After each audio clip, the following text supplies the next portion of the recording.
This is the HJC i91 modular helmet, and although it is one of the most comfortable helmets I've ever put on, I don't think this is going to be my daily lid for a couple of reasons. So let me get into that. So the first thing you need to know about this helmet is that it is a modular. So as you can see, the chin bar lifts up and then locks down to make it a full face. It's important to note that you should not have the chin bar up while you're riding. All the safety tests and everything are done with the chin bar down. So one thing I'll say is that the detent for the chin bar at the top, you'll see it kind of clicks like that. This is very tough. So this is not going to pop down accidentally. It's going to take quite a lot of force to pop it down. That said, you're not supposed to ride with it up. So you should always have it down anyway, but it's convenient. You just throw it up and it will stay up. I also should note that the sharp rating says that in 90% of impacts, this chin bar stays in place. So just think about that when you're looking at a modular versus a full face, that every modular, it's not always going to hold this shape and stay down when you're in a crash. So I got to talk about comfort. This is the best part about this helmet. Like I said, this is one of the most comfortable helmets I've ever put on. The liner is really soft and plush. There's a lot of room to breathe in here. I really like how HJC cut out, you can see in here, but I'll show you a close-up. They cut out some area for the ears. I have a lot of problems in other helmets with my ears getting crushed up and not being that comfortable. In this helmet, it feels like I'm not wearing a helmet around my ears. They really cut out that space very well. I should note that this is fit to a neutral round head shape, which is kind of rare for the US market. And I will talk more about head shapes later, but that's just something to keep in mind. That said, I have an intermediate oval head and that's what I usually buy, but this helmet is very, very comfortable. So it maybe because of the padding being so plush, it still fits me pretty well. I do feel a little bit of pressure on the forehead after a long ride, but it's not really that noticeable. So I should talk about the drop-down sun visor, and maybe I'll put it on to demonstrate this. So the sun visor in this helmet, usually I hate sun visors. I never use them because they tend to have some sort of lip or difficulty in seeing in the lower or the outer edges. This sun visor has almost no lip. So when it's down, when the chin bar is up, you can't really see it, but I'll show a close-up. There's no seam here really that you can notice when you're wearing the helmet, which just makes it feel like a perfectly tinted, like you're looking through a windshield where there is no area that's untinted, whereas a lot of these, there's a little lip there where a lot of bright light is coming in and just throws everything off. And that's usually why I don't use these. This is super, super well designed. You'll also notice underneath this left panel here, and I'll get into these panels later, they're for a Bluetooth system. But underneath this panel, there is a setting here. So I have it at the lowest setting so that the sun visor comes all the way down. Close this. So you'll see that right now, when I close the sun visor, it's all the way down. There's very little seam here. And from your perspective, from my perspective, from the rider's perspective, you can't really see that. I don't notice it at all when it's down. So if I put this up and I change this setting to, now I'll say the highest point, you'll see that it doesn't come down quite as far. So you can customize this based on, where your eyes are in the helmet, how much sun there is and everything. I've never seen that on a sun visor in a helmet. So really nice premium from HJC. So the visor performs pretty well. Actually in fog tests, I found that this didn't fog up very much, even without a pin lock visor, and it does come with a pin lock visor in the box, which is great for the price range of this helmet. Very easy to operate.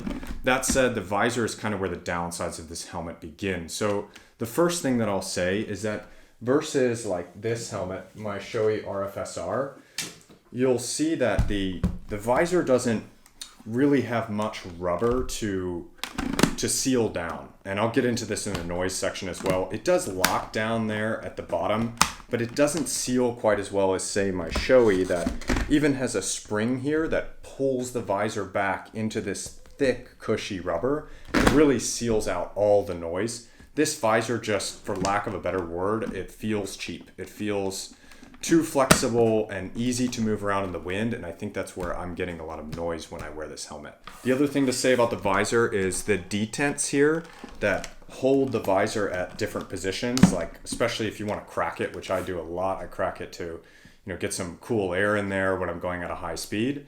The detents are pretty shallow, so this moves up and down without much force. Whereas say on my Shoei, if I lock into that position, it takes a lot to move that visor up or down on those detents. So the detents here they need to be a little bit deeper really. So all that contributes to this helmet being a little bit louder than, kind of what I'm used to, especially with full faces, but even with modulars like that Shoei C3. Another downside I will note is the weight on this helmet. So this helmet, even without the Cardo unit that I installed, it's over 4 pounds, which is quite a lot. For reference, the Shoei RF-SR I have here, this one is, I think, about 3 pounds, 10 ounces last time I weighed it, and that was with the Cardo in it. So it's a lot lighter than this helmet, and you definitely feel that, unlike, say, the next, which I would also like to compare this Shoei with. This is a full face adventure helmet. So with this helmet, it weighs, I think, about 4 pounds, but you don't really feel that weight because Nex has put a lot of the weight down low. So you don't feel it quite as much bobbing around. On this helmet, I definitely feel it. My neck gets tired after long riding. So just for touring, you might want to keep that in mind. However, the weight, I think, comes down to a very specific issue, which is my biggest gripe with this helmet. And it is the shell. So this shell is made of polycarbonate. And the good thing about that is it allows this helmet to be really budget. So you're getting a lot of premium features like that sunshade that works really nice, a really nice comfortable liner. You're getting all of that, but you're getting it at the cost of safety. So the polycarbonate is not gonna provide the same impact protection that you'll get with a composite shell like I have on this Shoei RF-SR, which has Shoei's composite shell, or the Nex, which is also Nex's own composite shell, which uses carbon fiber and fiberglass and other materials that really absorb the impact. This isn't going to absorb impacts quite as well. The good news is that HJC has a more premium version of this helmet, which is essentially the exact same helmet, just some of the trim is a little bit different. And that is called the RPHA91, the RAFA 91.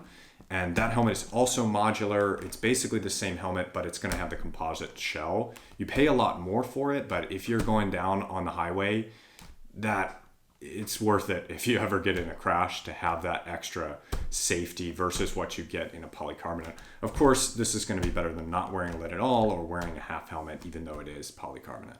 One other downside I'll say is the limited ventilation. So you get a nice big chin vent here that opens up all the way, like from eye to eye, basically inside, that keeps things cool around your face.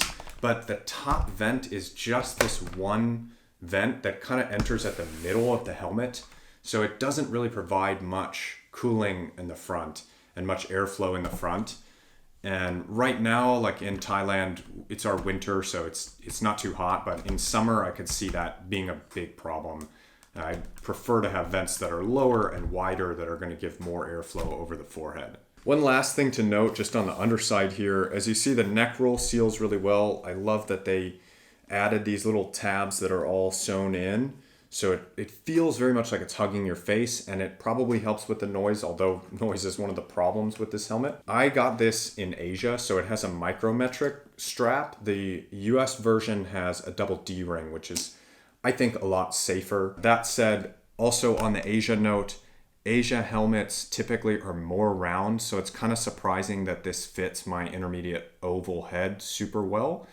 So pro tip, if you have a more round head and you have difficulty fitting in like Shoeis and Arise and whatnot, you may want to look at buying them in Japan where they're made, or in an Asian market. It may be cheaper and it will be built for a round head shape for that market. So might fit you better. This was bought in Asia, like I said, and it is normally, even in the US, more of a round shape, but it fits me pretty well as an intermediate oval head. And I should say the final thing is about the communicator, so I can put this back on. So this is built to fit HJC's smart HJC Sena communicator that slides in here with the controls, and then you put the battery back here. I hate these communicators that are built for specific helmets because it makes it much harder to upgrade your unit. The unit is built for this shape. So If HJC decides to change how this shape works, you get another helmet, it's not going to fit in there. Or if they upgrade the electronics and they make it for the new version of the i91, that's not going to fit in this helmet. So there's lots of risks you take there. You're basically buying one unit for one helmet that you're always going to have. And then if you want a new helmet, you want a new unit, probably going to need to buy a new helmet. So I put a Cardo unit on here. I like Cardos more anyway.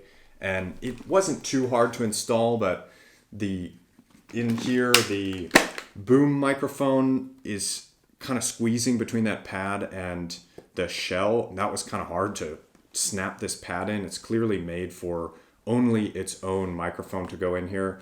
There are speaker pockets in here, so that made it really easy to put the speakers in too. So it will fit third-party, non-smart HJC communicators. You just might have to do a little bit of finagling to fit it, but this Cardo fits just fine in here. So comparisons. So I want to compare the i91 to my RF-SR.